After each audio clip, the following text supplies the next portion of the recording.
Amen. On sait que la joie du Seigneur est notre force et nous sommes dans cette série qui s'intitule « De passer aux actes ».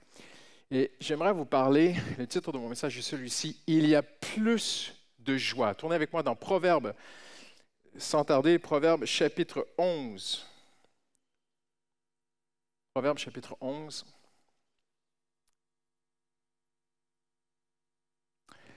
Alléluia.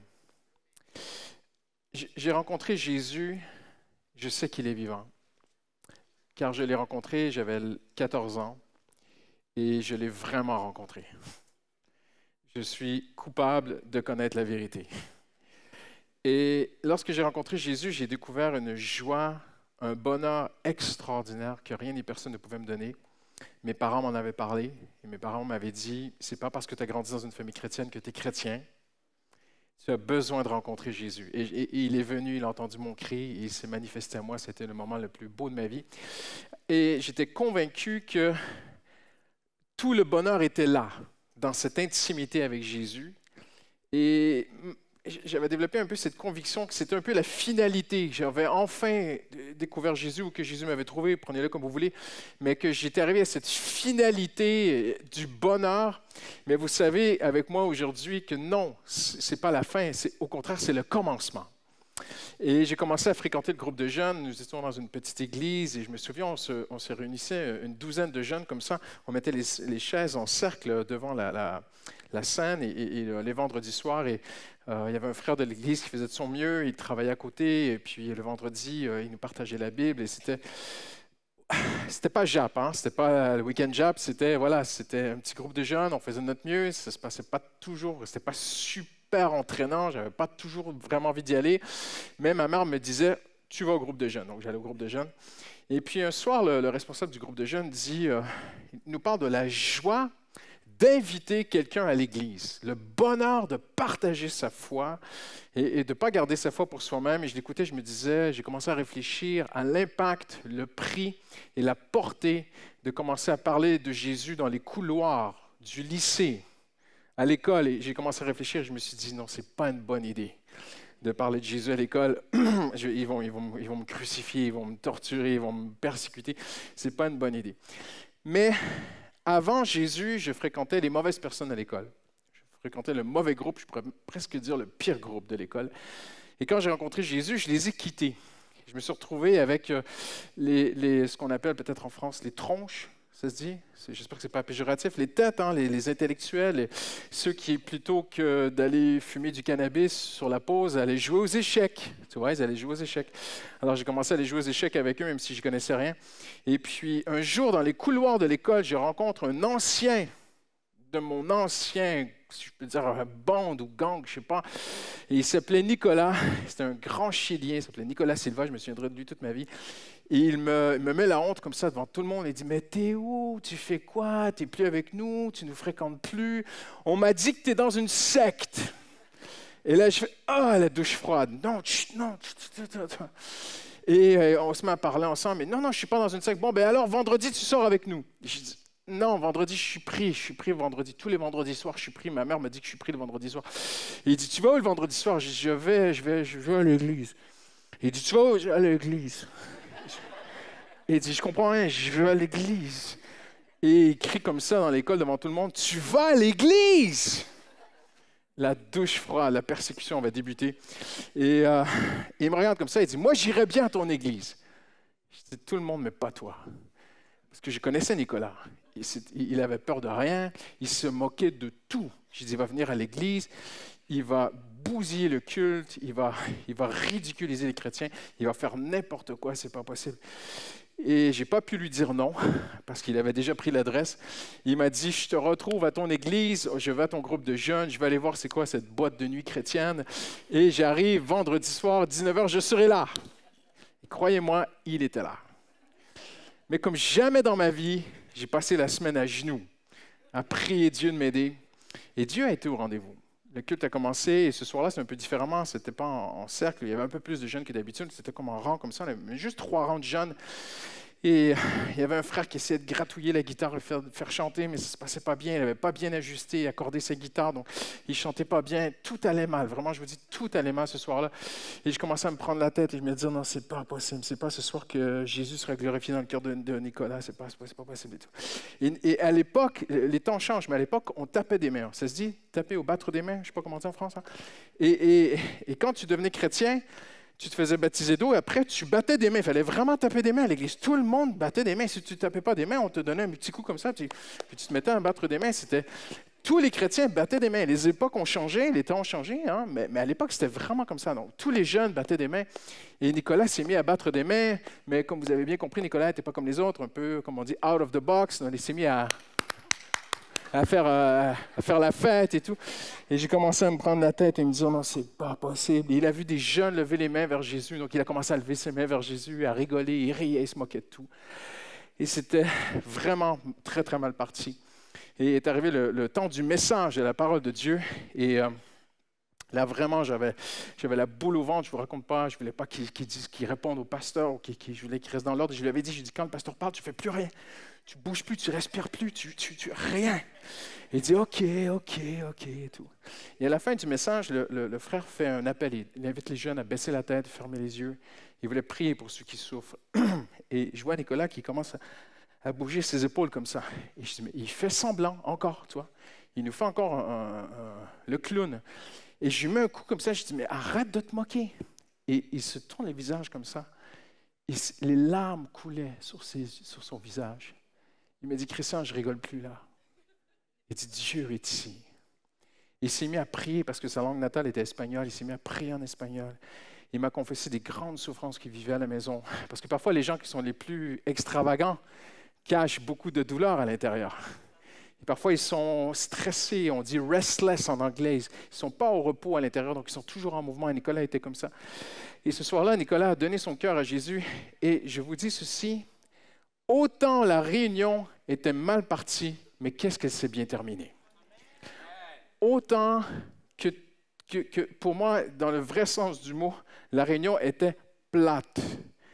Mais quand j'ai vu Nicolas ouvrir son cœur à Jésus, j'ai été envahi d'une joie. Instantanément, je ne peux pas vous l'expliquer, on va en parler dans un instant, mais il y a une joie qui a monté en moi. Et croyez-moi que lundi matin, dans les couloirs de l'école, Nicolas était devenu un évangéliste.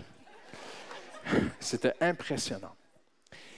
Parce que lorsqu'on est un chrétien, on ne peut pas rester comme ça. Amen.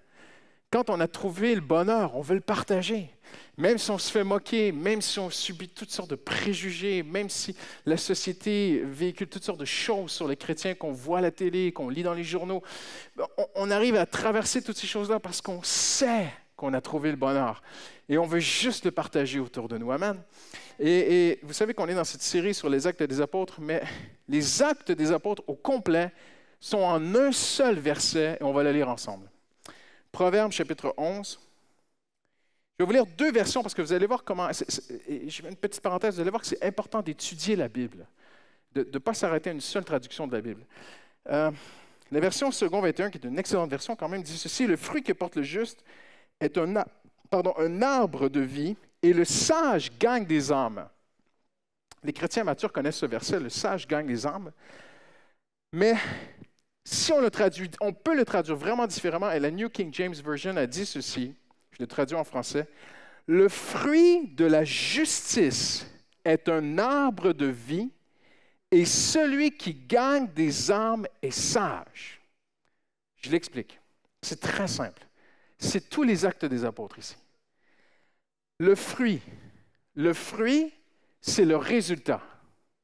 La justice, c'est ce qui s'est passé à la croix. Amen? Restez avec moi, il y en a qui sont en train de comparer leur traduction, leur version. Restez bien avec moi, vous ferez ça à la maison. Le résultat de la croix est un arbre de vie. Quel est cet arbre de vie qui est le résultat de la croix? C'est l'Église. L'Église, donc, le fruit de la justice est un arbre de vie. Le résultat de la croix est un arbre de vie. Cet arbre de vie a un tronc qui s'appelle Jésus-Christ, mais les branches, c'est toi et moi, mon ami. L'arbre de vie, c'est l'Église. Donc, tous les actes des apôtres sont dans une phrase. Le fruit de la justice est un arbre de vie. Le résultat de la croix, c'est l'Église, comme un arbre de vie. Mais l'auteur inspiré de Dieu colle à cette phrase une suite. Et il dit, le sage gagne des âmes. Mais il y a une traduction que j'aime beaucoup qui dit ceci, celui qui gagne des âmes est sage. Il y a un double sens ici dans l'hébreu qui est très intéressant. C'est que oui, il faut de la sagesse pour partager sa foi. On ne peut pas faire n'importe quoi. On ne peut pas juste, comme un bulldozer, apporter l'Évangile aux gens autour de nous. Non. La Bible dit, celui qui gagne des âmes est sage. Il faut de la sagesse pour gagner des âmes, mais je ne veux pas rentrer dans ce sujet aujourd'hui. Je veux amener l'autre côté, l'autre versant de cette traduction. Celui qui gagne des âmes est sage pour lui-même. Écoutez-moi bien aujourd'hui. Celui qui fait de sa vie chrétienne, pas une vie de consommateur d'église, consommateur de prédication, consommateur de louanges, consommateur de bénédiction, mais celui qui fait de sa foi, qui dit « je suis un arbre de vie », puis écoutez-moi, un arbre, ça porte du fruit. Et le fruit est appelé à être cueilli. Donc, un chrétien, on l'a vu ensemble, c'est quelqu'un qui est en mouvement, c'est quelqu'un qui partage sa foi. C'est quelqu'un qui ne peut pas juste rester enfermé dans une bulle évangélique, mais c'est quelqu'un qui va vers l'extérieur, qui ose, qui risque, peu importe le prix, peu importe peut-être la souffrance, ou de se prendre parfois la honte, ou des retours de flammes, comme on dit, mais envers et contre tous, c'est plus fort que moi. J'ai trouvé la vie, je fais partie d'un arbre de vie, je dois partager ma foi. Et ici, il y a une promesse extraordinaire pour ta vie et pour ma vie. C'est que la Bible dit, si tu fais de ta vie cette cause constante d'être quelqu'un qui cherche à partager sa foi, la Bible dit, tu es sage pour toi-même. En d'autres mots, c'est un excellent investissement que de chercher à partager sa foi. Pourquoi? Pour deux raisons. Parce que d'abord, tu vas vivre ce que la Bible enseigne. Une joie instantanée, immédiate. Et il y a des chrétiens qui sont perpétuellement dans une tristesse, il leur manque quelque chose. Il y a des chrétiens qui sont dans la prière, qui sont dans la parole, mais qui n'ont pas trouvé le bonheur encore parce qu'il leur manque quelque chose. On ne peut pas toujours manger. À un moment donné, il faut consommer ce qu'on a mangé. À un moment donné, il faut le dépenser. Il faut se dépenser. Et il y a une joie qui existe dans la simplicité de partager sa foi.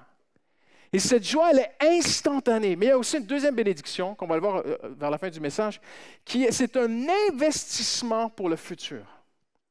Et Dieu dit, celui qui cherche à gagner des âmes, celui qui se préoccupe de son prochain, celui qui essaie de faire du bien à ceux qui ne connaissent pas Dieu. Bien sûr, on se fait du bien les uns aux autres, entre frères et sœurs en Jésus-Christ. Bien sûr, la communion fraternelle, l'amour fraternel, bien sûr, ça fait partie de l'Évangile.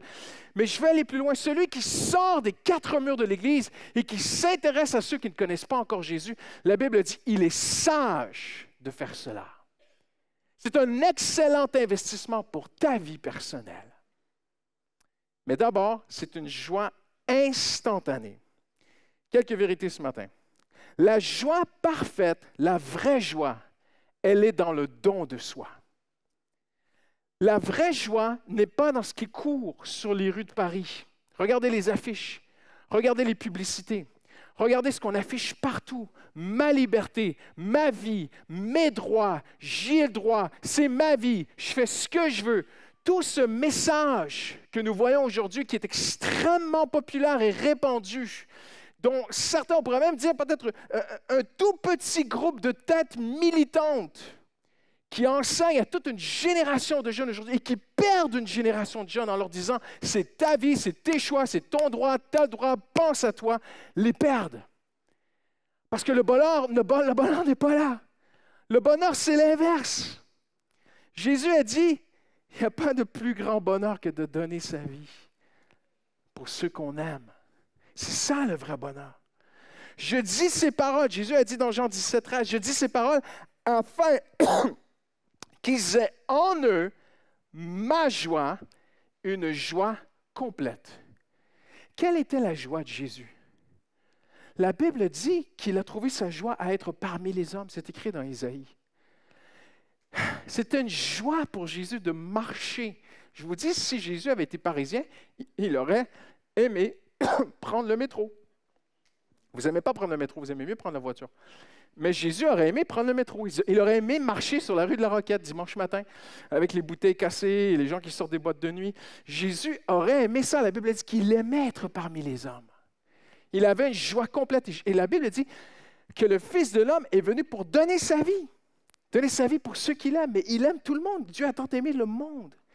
Alors, la joie parfaite que Jésus nous a laissée, parce qu'il dit, Père, je leur laisse ma joie qui est parfaite, ma joie qui est complète, je leur laisse, Père. C'est quoi cette joie? C'est la joie de se donner.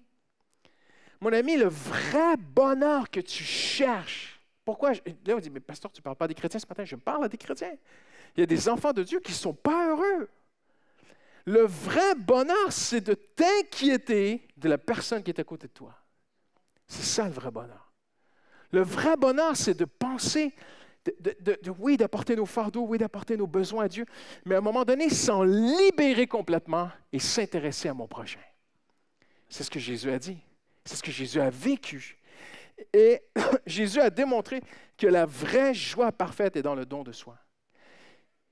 C'est extraordinaire de voir qu'il y a plusieurs versets qui nous démontrent qu'il y a plus de joie à partager sa foi. Il y a une joie dans la présence de Dieu. Il y a une joie dans l'adoration, dans la prière, dans la parole. C'est la source de notre joie. Mais ce n'est pas la finalité de notre joie. Ce n'est pas moi qui l'enseigne. C'est bousculant. Mais regardez ce que la Bible dit. Jésus parle d'une dame qui a perdu une drachme, qui a perdu une pièce. Et cette histoire, elle est très forte. Parce qu'à l'époque, ils ont compris ce que Jésus voulait dire. Ce n'est pas juste qu'elle a perdu une pièce. Qui organiserait une fête parce qu'il retrouve une pièce d'argent? Qui ferait venir ses voisins? Venez à la maison, on fait une grande fête. J'ai perdu 100 € la semaine dernière, je l'ai retrouvé. Venez, on va faire une grosse fête ce soir. Il y avait quelque chose de plus profond derrière cette pièce. Et quand on découvre le contexte, c'est qu'une femme mariée portait un collier sur son front avec des pièces. Et elle le portait pour des occasions importantes, ou lorsqu'elle allait au marché, ou lorsqu'elle allait en public. Et elle démontrait que sa richesse, son rang dans la société. Une pauvre dame avait un petit collier très humble, et une dame riche avait un collier très imposant. Et elle venait avec et la dernière chose qu'il fallait faire, c'était abîmer ou perdre une partie de ce collier. Et on a trouvé dans l'histoire juive des textes où des femmes ont été menacées même de divorce, accusées d'adultère parce qu'elles avaient négligé un peu ce collier, et des hommes ont presque mis dehors leur épouse à cause qu'elles avaient négligé ce collier qu'elles se mettaient sur le front si important. Et Jésus dit ceci, il dit, le royaume des cieux est comme ceci. C'est comme une femme qui a perdu, c'est comme si tout son avenir est en jeu, elle doit retrouver cette pièce. Et Dieu dit, moi je dois retrouver la brebis perdue. Moi, je dois retrouver ton collègue, ton voisin, ton proche, ta fille qui est loin de Dieu, ton mari qui est loin de Dieu, ton tonton qui est loin de Dieu, qui ne veut rien savoir de Dieu, ton voisin qui boit et qui prie, que tu l'entends à travers les murs le soir. Dieu dit, il est comme une pièce précieuse que je dois retrouver. La Bible dit, et lorsqu'elle l'a retrouvée, elle est dans une grande joie. Donc, la vraie joie, mes amis, il y a une joie dans l'Église, c'est vrai. Il y a une joie dans la communion fraternelle. Il y a une joie dans le culte, c'est extraordinaire. Mais franchement, ce n'est pas moi qui l'a dit. Jésus a dit, il y a plus de joie à partager sa foi. Même si ça coûte un prix. Il va parler du Fils perdu, que le Père est dans une grande joie lorsqu'il le retrouve.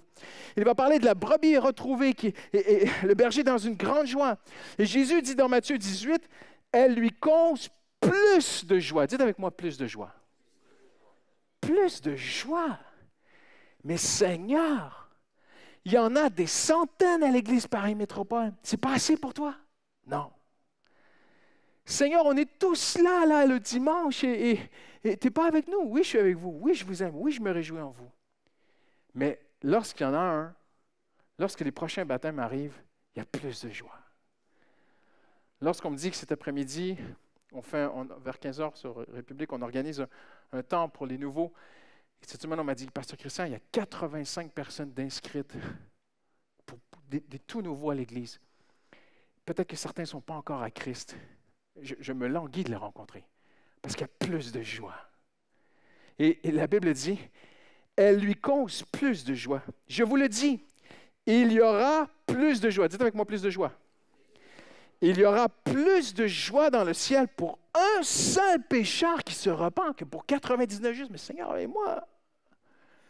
Tu vois? Il y a plus de bonheur. Et lorsque Paul s'est séparé des anciens de l'Église d'Éphèse, je crois, si je ne m'abuse, et il savait qu'il allait donner sa vie à Dieu, pour Dieu, et qu'il allait bientôt mourir dans peut-être quelques mois ou quelques années.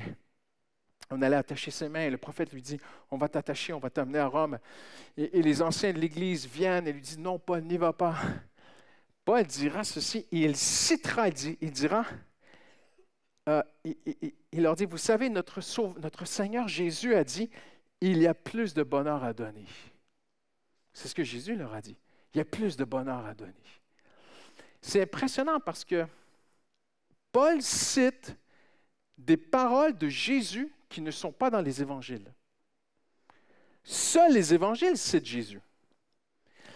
Et Paul dit dans Acte 20 que Jésus a dit, il y a plus de bonheur à donner qu'à recevoir.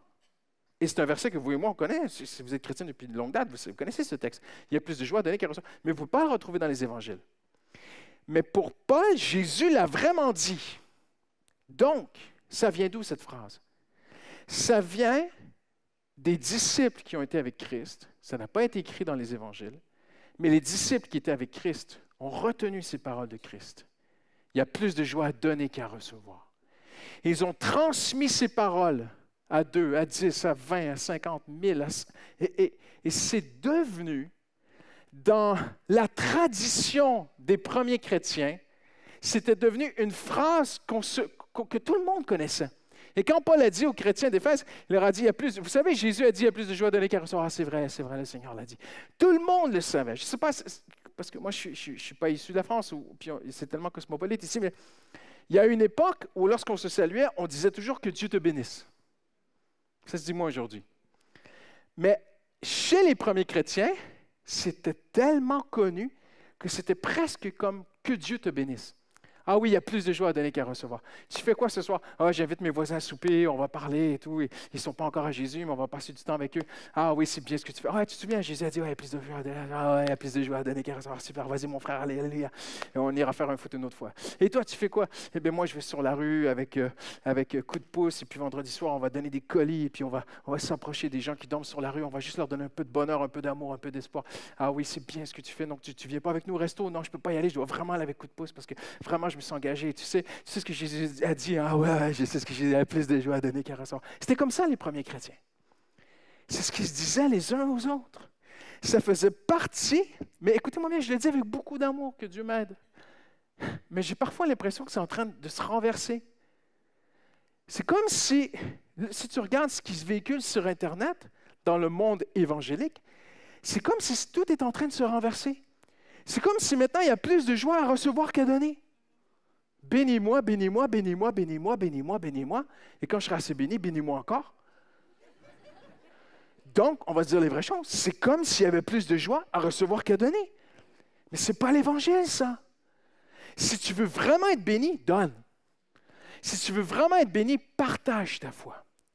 Il y a plus de joie. Écoutez-moi bien, ce n'est pas moi qui l'ai dit. Vous n'êtes pas d'accord, il faut aller voir Jésus-Christ, pas moi. Mais Jésus a vraiment dit, il y a plus de joie à partager sa foi. Si on prend Jésus au mot, et moi j'aime le prendre au mot, Seigneur, est-ce que tu es en train de me dire, il y a plus de joie à partager ma foi qu'à te louer? Vous ne répondez pas à ma question. Moi, je pense que oui. Je pense qu'il y a plus de joie. Maintenant, si tu n'as pas de relation avec Jésus, que tu partages ta foi, là, c'est pas bon. On comprend. On parle d'un chrétien qui a une relation avec Dieu, qui a une communion avec Dieu, qui se confie en Dieu, qui vit quelque chose avec Dieu, et pour le meilleur et pour le pire, et même si ce n'est pas toujours facile, ou même si tu peut-être combats avec certaines choses dans ta vie, tu te confies en Dieu, mais après tu partages ta foi. Et la Bible dit, il y a plus de joie à partager sa foi qu'à la garder pour soi-même. Il y a plus de joie à aller boire un café avec ton collègue que de passer une soirée avec des chrétiens. C'est pas moi qui l'ai dit. C'est Jésus. Il y a plus de joie. Donc, si ça va pour toi, OK. Mais si tu aimerais avoir plus de joie, ben vas-y. Parce qu'elle est là, la plus de joie. Elle est en allant vers l'extérieur. Oui, mais pasteur, ils vont poser plein de questions sur l'évolution, sur ceci, les dinosaures, machin, et les autres religions, et l'hindouisme, il n'y a pas que Jésus. Et je ne sais pas comment leur... Mais commence. Vas-y, tout doucement. Mais je veux vous dire, de toute façon, il n'y a rien comme ton témoignage. L'arme absolue des chrétiens, ce n'est pas qu'on va leur faire mal avec une arme, mais l'argument que personne ne peut répondre, c'est ton témoignage personnel. Ce que Jésus a fait pour toi. Vas-y, il y a plus de joie à donner qu'à recevoir. Oui, vous êtes notre gloire et notre joie, Paul dit aux Thessaloniciens. Oui, cette joie dans les... Et Jésus n'a jamais dit qu'il n'y a pas de joie dans les autres choses. Il y a de la joie dans la louange, il y a de la joie, il y a un bonheur dans la parole de Dieu, il y a une joie extraordinaire dans la présence de Dieu, dans l'intimité avec Dieu, bien sûr. Jésus n'a pas dit qu'il n'y avait pas de joie dans les autres choses. Jésus a simplement dit qu'il y en avait plus. À ne pas garder ton trésor pour toi, mais à le partager. Voyez-vous, malheureusement, certains chrétiens ont limité le service à l'Église, à l'intérieur de l'Église. Et c'est vrai qu'il y a des besoins logistiques, de coordination, de techniques juridiques, administratives, de comptabilité, la musique, la communication, le graphisme, prêcher, les intercesseurs, il y a beaucoup de choses, le ménage, il y a tellement de services qu'on peut faire dans une église. Et ces services sont très importants. Et oui, ils procurent une joie, mais ils n'annulent pas notre mission aussi de partager notre foi. Tu peux servir dans l'église et je dis Amen, Alléluia. Mais cela n'annule pas ta mission de partager ta foi. Chacun d'entre nous, moi aussi et ma femme, chacun d'entre nous, nous intéresser aux gens autour de nous. La joie de partager sa foi, elle est immédiate. Elle est spontanée. Pourquoi? Pour la simple raison que si je vis, ce n'est plus moi qui vis, c'est Christ qui vit en moi. Et Christ aime les âmes. Faites l'essai. Si vous l'avez déjà fait, si vous avez déjà vécu ce que je dis, vous savez de quoi je parle. Mais si vous n'avez encore jamais partagé votre foi, même si ça ne se passe pas bien, même si, parce que la plupart d'entre nous, quand on partage notre foi avec des gens autour de nous, vous savez, c'est souvent 1 heure plus tard qu'on trouve les meilleurs arguments, mais c'est terminé. C'est vrai, hein? Tu es dans le train, tu te dis « Ah! » Tu arrives à ta 4e station de métro et tu te dis « Non, mais c'est ça que j'aurais dû lui dire. Oh! » Mais même si tu t'es trompé, même si le simple fait d'avoir partagé ta foi, voyez-vous, Dieu nous prend imparfaits comme nous sommes. Et il y a un département d'évangélisation ici à l'Église qui font un travail extraordinaire. Parfois, ils organisent des formations et tout ça. Ça peut être très enrichissant. Mais il faut quand même y aller. On dit que c'est en forgeant qu'on devient forgeron. Et tu vas trouver spontanément une joie à partager ta foi.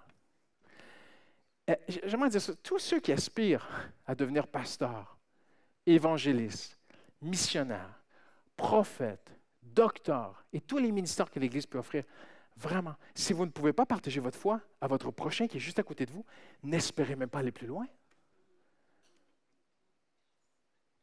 Parce que si je suis un pasteur, mais que je suis un pasteur que dans l'Église, on est tous appelés à partager notre foi. Amen? À parler aux gens autour de nous. La Bible dit, parce qu'il avait en vue la joie qui lui était réservée, dans Hébreux 12:2, Jésus a enduré la mort sur la croix. C'est très fort, cette phrase. Ça veut dire que je pense que nous ne comprendrons jamais la pensée complète, céleste, divine qui habitait Jésus-Christ pendant qu'il portait sa croix. Nous, on voit beaucoup les douleurs physiques et beaucoup de films ont été, certains très graphiques, sur les douleurs physiques qu'on a imputées à Christ, la flagellation. Et Mel Gibson a fait ce film extrêmement sanglant et graphique. Mais je vous dis ceci, le plus important, ce n'était pas ce qui se passait dans son corps ou ce qu'on faisait à son corps. Le plus important, c'est ce qui se passait dans sa tête. Et pendant que Jésus portait sa croix, la Bible dit qu'il avait les yeux sur la joie qui lui était promise. Ils seront sauvés. On sera ensemble. Je viendrai dans sa vie. Je la libérerai. Je la pardonnerai. Je reconstruirai sa vie. Elle trouvera la paix. Et puis, on sera ensemble et elle viendra avec moi dans le ciel et on passera l'éternité ensemble. Je vous garantis que ça donne une force à Christ pour aller à la croix qu'on ne peut même pas comprendre. Et la Bible dit, en vue de la joie qui lui était proposée ou réservée, il a enduré la croix. Quand je parle de cette joie de partager ma foi, je vais faire très attention. Parce que depuis quelques années, il existe, comme partout, il existe du vrai et du faux. Et le faux ressemble au vrai, mais n'est pas vrai. Il existe des fausses doctrines, il existe des fausses églises, et je vous dis ceci, il existe des fausses façons d'évangéliser. On a des équipiers ici à l'Église et d'autres églises. Il y a des très, très belles choses qui se font sur Paris. Il y a des gens qui ont un cœur Paris qui font des choses merveilleuses au niveau de l'évangélisation, mais il faut faire attention. Parce qu'il y a une tendance depuis quelques années à rechercher plus une sorte d'adrénaline en allant sur la rue, une recherche de sensation plutôt qu'une simple compassion. Et il y a des gens qui font des choses sur la rue qui déshonorent le Seigneur, qui sont un déshonneur pour l'Église et pour le nom de Dieu, qui manquent de sagesse, parce que la Bible dit « l'homme sage gagne les âmes ». Il est sage pour lui-même, mais aussi il doit user de sagesse. Et il y a des gens aujourd'hui qui font des choses qui sont mélangées avec des fausses doctrines, qui sont très subtiles, il faut faire attention. Mais il y a des gens qui vont dire, qui vont écouter mes paroles peut-être sur Internet et qui vont dire, tu vois, Pasteur Christian a dit qu'il y a une joie à l'évangéliser. Regarde, nous, on le vit. Et ce n'est pas la même joie, on ne parle pas de la même chose. Certains, ce n'est pas la joie de Dieu qui les habite, c'est cette recherche d'adrénaline, cette recherche de sensation, cette recherche de débat, cette recherche de vivre des choses intenses sur la rue, exceptionnelles et spectaculaires. Je ne parle pas du tout de ce genre de sensation. Je parle de la simple joie de partager sa foi. Simplement. Certains seront appelés sur les trottoirs de Paris, d'autres seront appelés juste à s'approcher de leurs voisins ou de leur famille. Mais il y a une joie, mes amis, à partager notre foi. Quand je suis arrivé en France, il y a presque 13 ans maintenant, j'ai remarqué que, et je respecte les journalistes, j'aime les journalistes ont un travail très difficile. Hier, j'en ai croisé un, puis on parlait un petit peu. Et puis, ils ont énormément de pression. J'ai beaucoup de respect pour eux. Mais j'ai remarqué quand je suis arrivé, et c'est peut-être à cause de la culture de la laïcité, tout ça, les préjugés, mais j'ai vu différents reportages, différentes choses qui ont été dites ou écrites, où presque c'est comme si on reprochait aux chrétiens de faire du prosélytisme en France. Vous faites du prosélytisme. Vous savez ce que ça veut dire, le mot prosélytisme? C'est d'être zélé pour acquérir des adeptes. J'aimerais vous dire ceci. Je suis zélé pour accueillir des adeptes de Jésus-Christ. La prochaine fois que quelqu'un vous demande « Mais tu fais du prosélytisme? » Dites oui. Ah non, on ne fait pas de prosélytisme. Non. Dites avec fierté et honneur au nom de Jésus. Dites « Mais bien sûr! Si tu as trouvé le bonheur, quelle honte y a-t-il de vouloir le partager? Si tu as trouvé la vraie liberté, pourquoi se cacher de vouloir la partager? Comprenez-vous ce que je veux dire? Ton collègue te dit, maintenant je comprends, parfois au travail, tout ça, il faut respecter, il y a des lois en France et tout, machin. Vraiment, on est soumis aux autorités, on fait très attention. Il faut être sage, on fait bien les choses. L'homme sage gagne les cœurs.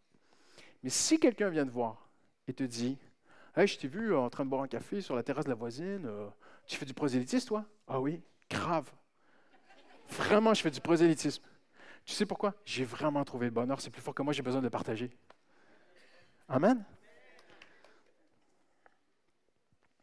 Cette joie, elle est immédiate. Vraiment. Moi, j'ai vécu des moments dans ma vie où je ne ressentais pas une joie particulière, la journée se passait et tout à coup, une porte s'ouvre, je parle avec quelqu'un, je partage. Et quand j'ai terminé, il y a une joie qui m'envahit. C'est une bénédiction de Dieu. Il y a des chrétiens qui pensent qu'à l'argent. Ils croient que la bénédiction de Dieu, c'est juste l'argent qui tombe dans leur portefeuille. Tu peux avoir tout l'argent du monde qui tombe dans ton portefeuille. Si tu n'as pas la joie, tu ne seras pas heureux. Hein? Le vrai bonheur, il vient du Saint-Esprit. Et le Saint-Esprit donne une joie à ceux qui partagent leur foi. Il y a des années, on on cherchait à déménager dans une petite ville en Normandie et on cherchait une adresse, tout ça. On était rentrés, je voyageais beaucoup, je prêchais tous les week-ends et ce week-end-là, on était partis avec la famille. Je prêchais au Havre et on était rentrés, on voulait habiter sur une zone qui était pratique pour mes voyages et tout ça à cause des trains pour aller sur Paris. Et on rentre dans cette ville et quelqu'un nous avait dit qu'il y aurait peut-être une petite maison à louer là. Et on s'est présenté au portail, on ne pouvait pas sonner et tout ça. Et tout à coup, je cherchais, je me suis dit comment on pourrait laisser un petit papier et leur dire qu'on serait intéressé, on savait que les locataires allaient quitter et qu'on pourrait prendre leur place et tout. Et on trouve chez la voisine, on va sonner chez la voisine et une vieille dame qui vient répondre au portail. Et elle me dit, oui, je les connais, elle me donne leur numéro et puis on laisse un petit mot dans la boîte aux lettres. Et elle se retourne vers moi, elle m'a dit, et je me souviendrai toujours à travers son portail, il y avait comme on pouvait voir à travers le portail. Elle me dit, monsieur, allez-vous venir me visiter? Mais je dis, pourquoi? Et elle se met à pleurer. On ne se connaît pas, on est un pur étranger. Elle me dit, je suis si seule. Je n'ai plus de famille, je n'ai plus rien. Si vous déménagez ici, allez-vous venir me visiter? Et je lui dis, vous savez, je suis pasteur, on croit en Dieu, et si Dieu permet qu'on déménage ici, on viendra vous visiter. Juste d'avoir dit ça, je me souviens, on était plus heureux de cette ouverture que du déménagement. Comprenez-vous ce que je veux dire? Et mon épouse, j'étais beaucoup en déplacement, et Justine, il y a des occasions aussi, j'ai pu parler avec elle, mais surtout mon épouse a pris le temps d'aller la voir et la visiter, et de partager avec elle, et lire la Bible. Mes filles ont fait des dessins. On pensait qu'à la chouchouter, qu'à la bénir, qu'à lui amener du bonheur, toi. Et elle avait des chats. Et mon épouse est très allergique aux chats. Parfois, Justine rentrait à la maison, elle avait des crises d'asthme. Je ne vous dis pas, elle avait les yeux comme des balles de tennis. Elle revenait, c'est pas facile.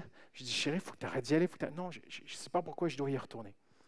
Et je rentrais d'une conférence, j'étais à l'aéroport de Nice un dimanche soir, je me souviendrai toute ma vie. Et j'appelle Justine pour lui dire, je vais arriver à telle heure, est-ce que tu peux me récupérer à la gare et tout? Et elle me répond comme ça, ma femme est toujours merveilleuse, mais là, elle me répond un peu sèchement. Elle me dit, écoute, j'ai pas le temps, je suis en train de prier avec Pierrette, elle donne son cœur à Jésus, ciao, clac, elle me raccroche au nez. C'est la seule fois de ma vie, j'étais vraiment heureux que ma femme me raccroche au nez, vraiment, ça m'a... Et je me souviens, écoutez-moi bien, j'avais visité 2-3 églises ce week-end, on a vécu vraiment des belles choses. Et je ne minimise pas ce que le Saint-Esprit avait fait parmi les chrétiens. Mais c'est comme si j'avais plus de joie à entendre que Pierrette avait donné son cœur à Jésus. Et 2 mois plus tard, elle est partie avec Jésus. Mais voyez-vous, si tu sais, il manque quelque chose dans ta vie, si tu n'as pas encore partagé ta foi. Je sais que ce n'est pas facile. Je sais que c'est risqué. Je sais qu'il y a même un combat spirituel. Je sais qu'il y a même des esprits qui vont dire, fais pas ça, ceci, cela, tu n'es pas digne, tu n'es pas capable. Non, vas-y quand même. Il y a tellement de joie à simplement partager ce que Jésus a fait pour toi. Amen. Cette joie, elle est immédiate. La joie, je dirais même, elle est à chaque étape. Parce que Paul dit, il y en a un qui sème, l'autre qui arrose et l'autre qui récolte. Peut-être que tu sèmeras, Dieu va quand même te donner une joie. Peut-être que tu vas juste arroser, il y aura quand même une joie. Peut-être que c'est toi qui auras la joie de récolter. Mais peu importe l'étape, à chaque étape, la Bible dit que cette femme, Jésus parle de cette joie d'amener quelqu'un à Christ. Il dit, comme une femme qui accouche, elle ne se souvient plus de la douleur à cause de sa joie d'avoir mis un enfant au monde. Je ne peux pas me prononcer là-dessus, je n'ai jamais accouché, mais toutes les mères dans cette salle, vous savez de quoi je parle. Personne ne peut comprendre vos douleurs. Mais autant l'épouse, avant d'accoucher, le mari peut se tenir vraiment tout petit dans le fond de la pièce, hein, parce que c'est dangereux. Mais à un moment donné, quand l'enfant vient, la joie envahit la mère. Et là, le père peut revenir. Vous voyez? Et Jésus dit, c'est ainsi. Il y a tellement une joie à accompagner quelqu'un dans sa foi. Amen.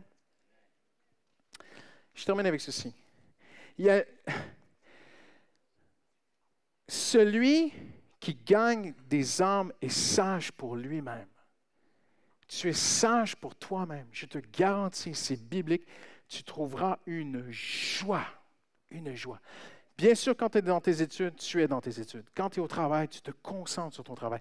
Si tu passes tes heures de travail à partager ta foi et que finalement, le travail que tu devais faire pour ton patron n'a pas été fait, tu n'es pas un bon témoignage pour Jésus. On se comprend. Dites avec moi, Parce qu'il y a des gens qui partagent leur foi, et le travail tarde. Et le patron arrive dans le bureau, le travail n'a pas été fait. Non, non, il y a un temps pour travailler. Et même, tu as un excellent témoignage quand tu travailles bien. Tu es un ambassadeur de Jésus-Christ. Mais quand on prend la mallette et ensemble, on va vers la station de métro pour rentrer à la maison, tu fais quoi tout ce week-end? Ah, moi je vais à l'église. Tu vas à l'église, t'es chrétien. T'es un évangéliste, toi?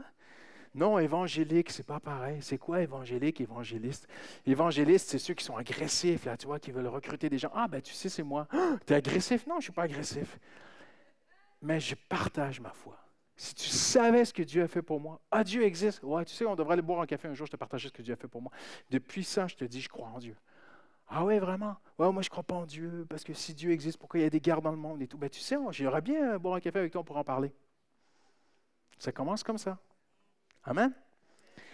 Il y a une joie immédiate, et je termine avec ceci, il y a un investissement futur. Ne vous amassez pas des trésors sur la terre, où la teigne et la rouille détruisent. Bien sûr, tu dois payer ta maison, bien sûr, tu dois payer ton loyer, tes choses. Mais amassez-vous des trésors. On parle ici d'investissement, on parle ici de cœur. Bien sûr, Dieu n'a rien contre le fait que tu aies une belle voiture. Dieu n'a rien contre le fait que tu as un joli appartement. Dieu n'a rien contre ces choses-là. Mais on parle du cœur. Où est ton cœur? Amassez-vous des trésors dans le ciel, où la teigne et la rouille ne détruisent point, où les voleurs ne percent ni ne dérobent. Qu'est-ce que les gens ne peuvent pas voler au ciel? Qu'est-ce qui ne rouillera pas au ciel? Parce que qu'est-ce qui ne peut pas être dérobé? Qu'est-ce qui ne peut pas être rouillé? C'est simple. Des âmes. Si vous pensez que vous ne pouvez rien amener au ciel avec vous, c'est faux. Vous avez tort. Vous pouvez amener quelque chose avec vous au ciel, et je vais vous le prouver bibliquement. Vous pouvez amener des âmes au ciel avec vous. Il y a une différence entre une dépense et un investissement. Une dépense, c'est de sortir de l'argent pour acquérir immédiatement. Un investissement, c'est de sortir de l'argent pour recevoir beaucoup plus tard. Celui qui est sage investit. Celui qui est insensé dépense, toujours.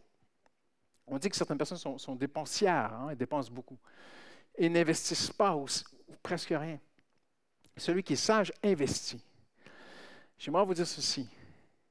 Si vous préoccupez des gens autour de vous qui ne connaissent pas Jésus, deviennent priorité dans votre vie, vous investissez dans le ciel.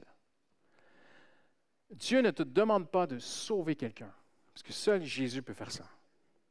David dit dans le psaume 3, « Le salut appartient à l'Éternel. Mais je peux partager ma foi. » Et Dieu récompensera pour l'éternité ceux qui auront partagé leur foi. Amen. Alléluia. Dieu nous implique intrinsèquement dans son œuvre. Qu'est-ce que ça veut dire? Ce qui est intrinsèque, c'est comme des muscles qui sont reliés ensemble dans ton corps. Gagner une âme, ce n'est pas mon travail, c'est le travail du Saint-Esprit.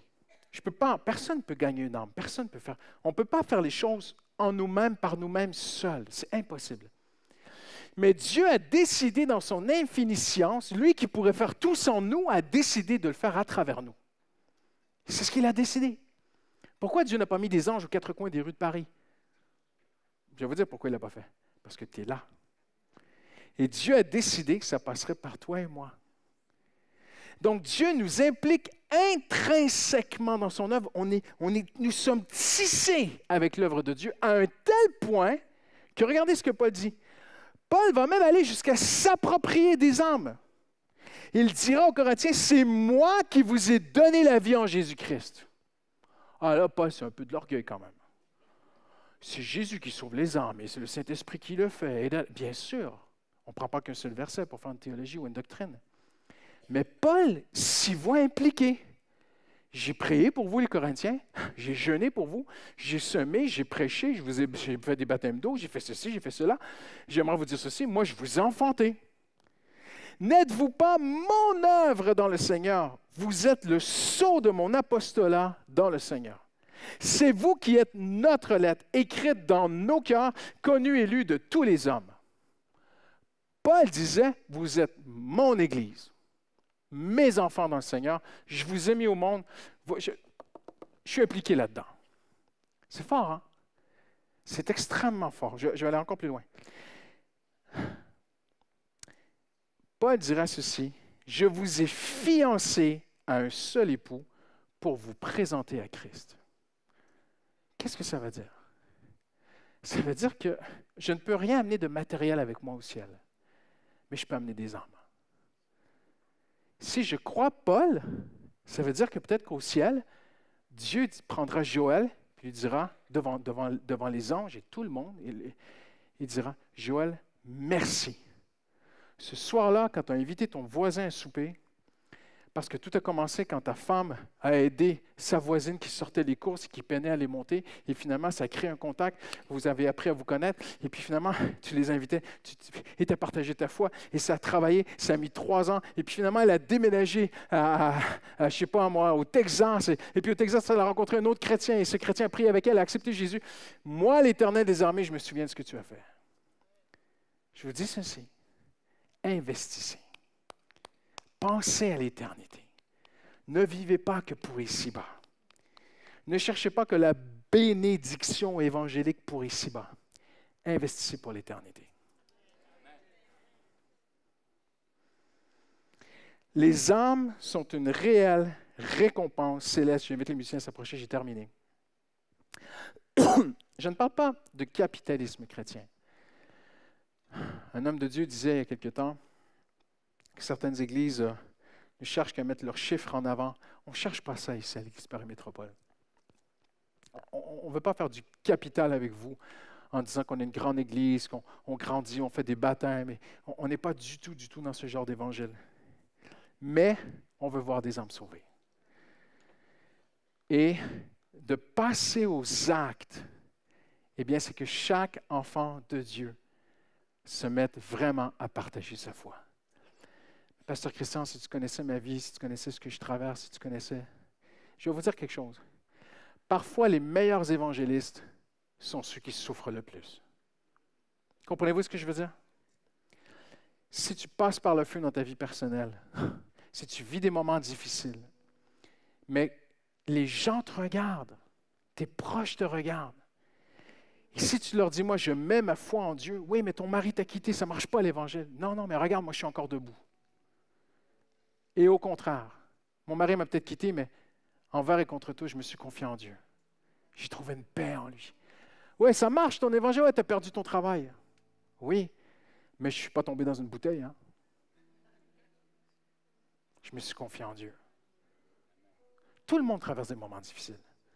La différence, c'est que le chrétien, lui, se confie en Dieu. Il trouve une force en Dieu. Qu'est-ce que Dieu nous demande en terminant? Une seule chose, je dirais. Être disponible. Je dis, Seigneur, me voici. La gloire dont vous êtes pour moi le sujet, Paul a dit. N'est-ce pas beau? Et Jésus a dit, celui qui me sert, le Père l'honorera. Il y a des années, j'étais jeune pasteur et on travaillait énormément, on était très, très fatigué. Et quand on est pasteur, vous savez, on aide les gens. On est toujours avec des gens. Et la majorité du temps, on rencontre des gens qui ne vont pas bien. C'est très rare que quelqu'un appelle le pasteur pour lui dire « Pasteur, j'aimerais avoir un rendez-vous pour vous dire que ça va bien. » Comprenez-vous? Les gens ne font pas beaucoup ça. En général, les gens ne vont pas bien. Et j'étais saturé, j'étais tout nouveau pasteur. Et j'ai dit à ma femme, j'ai dit « Prends 2 billets d'avion, on va une semaine se reposer au soleil et tout. » Et je dis « Je ne suis plus disponible, Seigneur. » J'ai vraiment dit ça. Je suis tellement fatigué. Je suis parti avec des bouquins, de la louange, des prédications. Je vais me faire du bien. Et j'ai dit à ma femme, je ne veux pas parler de Jésus. Je vais vous dire pourquoi. Parce que quand tu es pasteur, dès que tu dis ton métier, tu te mets à parler de Jésus. Tu vas à la banque, tu rouvres un compte de banque. Vous faites quoi dans la vie? Je suis pasteur. Ah, vous êtes pasteur. Tu vas acheter un pain à la boulangerie. Vous faites quoi? Je suis pasteur. Ah, vous êtes pasteur. Et ma femme le sait. Dès que j'ouvre la bouche, je parle de Jésus. Et je savais que dans l'avion, quelqu'un me parlerait. Et que vous faites quoi dans la vie? Vous partez en vacances, vous faites quoi dans la vie? Je suis pasteur. Et qu'on avait 5 heures de vol. Et que je parlerais de Jésus. Je ne voulais pas aller parler de Jésus. Alors j'ai dit à ma femme, il y a 3 sièges. Je me mets au bord de la fenêtre. Je parle à personne, vraiment personne. J'en peux plus. Et ma femme, je ne sais plus pour quelle circonstance, je me suis retrouvé au milieu. Et une femme est venue s'asseoir à côté de moi. Et je disais à ma femme, je ne veux pas lui parler. Elle va me demander ce que je fais dans la vie. Et dans 30 minutes, je vais lui parler de Jésus. Et ma femme me regarde. La honte. C'est pas possible. Ben toi, tu lui parles de Jésus. Moi, je suis fatigué là. Et comme de fait, vous faites quoi dans la vie? Je sais ce que j'ai fait. Je suis pasteur. Je me suis retourné. Je ne voulais pas lui parler. Je ne voulais pas lui parler. 30 minutes plus tard, la femme s'étouffe, est en train de mourir. Et les secours sont venus en plein vol. C'était une histoire incroyable. Et tout le monde est en train d'essayer de sauver cette femme. Et moi, je suis assis. Je suis en train d'essayer de me repentir. Seigneur, pardonne-moi, pardonne-moi, pardonne-moi, pardonne-moi. Je ne vous raconte pas la leçon que je me suis prise. Quand elle est revenue s'asseoir à côté de moi, vous savez, je vous disais que je suis pasteur. Est-ce que vous croyez en Dieu? Et finalement, j'ai vraiment manqué mon coup sur ce vol. Et j'ai dit, Seigneur, si l'occasion sera présente, vraiment, vraiment, Seigneur, même si je suis fatigué, je te servirai. Vous savez, quand on fait une prière, Dieu n'oublie pas. Des années plus tard, j'ai atterri à New York, je suis lessivé, fatigué. J'arrive d'un culte, je vais juste voir des amis me reposer et tout ça.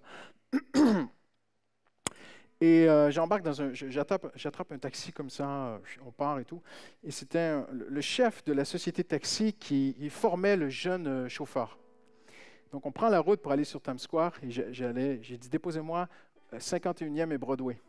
Et il me répond comme ça, wow, vous avez de l'argent, vous habitez là. Non, j'habite pas là, je vais visiter une église. Je vais retrouver des amis à l'église Times Square Church à New York et tout, machin. Et le chauffeur de taxi me dit, vous êtes chrétien? Je dis, oui, je suis pasteur. Il dit, vous êtes pasteur. Donc on est dimanche midi, vous avez prêché ce matin? Je dis, oui, j'ai prêché ce matin.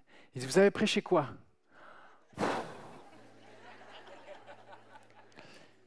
Et j'ai dit, Seigneur, me voici. Et je lui ai fait tout mon message. On avait 45 minutes de taxi. J'ai partagé en 15 minutes ce que j'avais prêché. Et il ne me parle plus. Il ne me parle plus. À un moment donné, il se retourne et je vois les larmes qui coulent sur son visage. Il me dit, vous savez, monsieur le pasteur, avant j'étais pasteur. Mais j'ai tombé, j'ai péché, j'ai fait des choses graves et c'est fini pour moi. Et croyez-moi, je n'ai pas loupé cette deuxième chance. J'ai dit non, il n'est pas trop tard. Et les 30 autres minutes ont été extraordinaires. Mais tout ce que Dieu veut, c'est qu'on soit disponible. Amen. Il y a plus de joie à partager ta foi. Amen. On se lève ensemble en terminant. J'aimerais t'inviter juste à t'offrir à Dieu avant qu'on se quitte. Si tu peux, lève tes mains vers le Seigneur. Et dis au Seigneur, me voici, Seigneur. Dis-lui, je te donne ma vie, je te donne mes combats, je te donne mes besoins, je te donne mes problèmes, je te donne mes échecs, je te donne tout, Seigneur. Fais juste lui dire, Seigneur, je te donne toute ma vie, tu connais tout, tu sais tout de moi, Seigneur. Mais je suis disponible, Seigneur. Je veux parler de toi, Seigneur. Il est sage, celui qui gagne des âmes. Il est sage pour lui-même. Il trouvera une joie immédiate et un investissement éternel. Dis-lui au Seigneur Jésus maintenant, Seigneur, me voici, Seigneur. Je veux juste te servir, Seigneur. Je veux juste partager. Aide-moi à partager ma foi cette semaine, Seigneur. Hallelujah, hallelujah, hallelujah. Prends un instant avant de se séparer juste pour prier.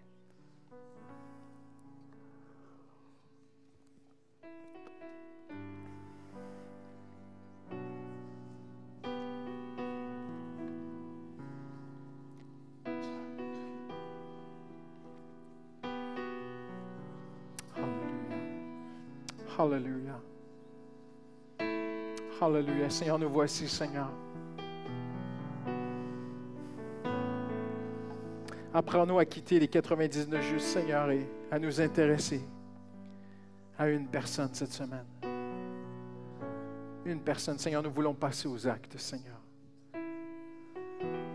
Seigneur, donne-nous la joie de gagner des âmes. Donne-moi la joie. Apprends-moi. Dis-lui, Seigneur, apprends-moi à partager ma foi. Je ne sais pas comment, Seigneur. Il y a des formations, il y a des cours, des très, très belles choses qui existent. Mais aussi, le Saint-Esprit peut t'enseigner. Dis-lui, Seigneur, aide-moi à partager ma foi. Aide-moi à être un bon témoignage au travail, Seigneur. Aide-moi à être un bon témoignage, Seigneur, à l'école, au travail, envers mes voisins. Aide-moi, Seigneur. Dans les moments difficiles de ma vie, aide-moi à être un bon témoignage, Seigneur. Et aide-moi à partager ma foi, Seigneur Jésus. Alléluia, Seigneur, tu as dit, mais vous recevrez une puissance. Tu n'as pas dit, vous recevrez une puissance et vous serez en extase. Non. Tu as dit, vous recevrez une puissance et vous serez mes témoins. Seigneur, c'est ce que nous voulons, Seigneur. Merci pour ton esprit, merci pour ta parole, merci pour ta présence, Seigneur. Mais Seigneur, tu nous as sauvés, tu as changé ma vie, tu as changé nos vies, Seigneur. Alors, Seigneur, nous voulons partager notre foi, Seigneur. Car il y a plus de joie à partager ma foi qu'à la garder pour moi-même, Seigneur. Et Seigneur, tu dis dans ta parole, celui qui gagne des âmes est sage, car il est sage d'abord pour lui-même. Alors, Seigneur, nous voulons investir dans l'éternité, Seigneur. Et Seigneur, j'ai confiance que mes frères et sœurs qui sont ici aujourd'hui, certains sèmeront, certains arroseront, certains récolteront. Mais un jour, tu nous montreras le fruit, Seigneur. Un jour, dans le ciel, tu diras à quelqu'un, viens, viens, viens. Viens, je vais t'introduire à ton frère que tu n'as pas connu.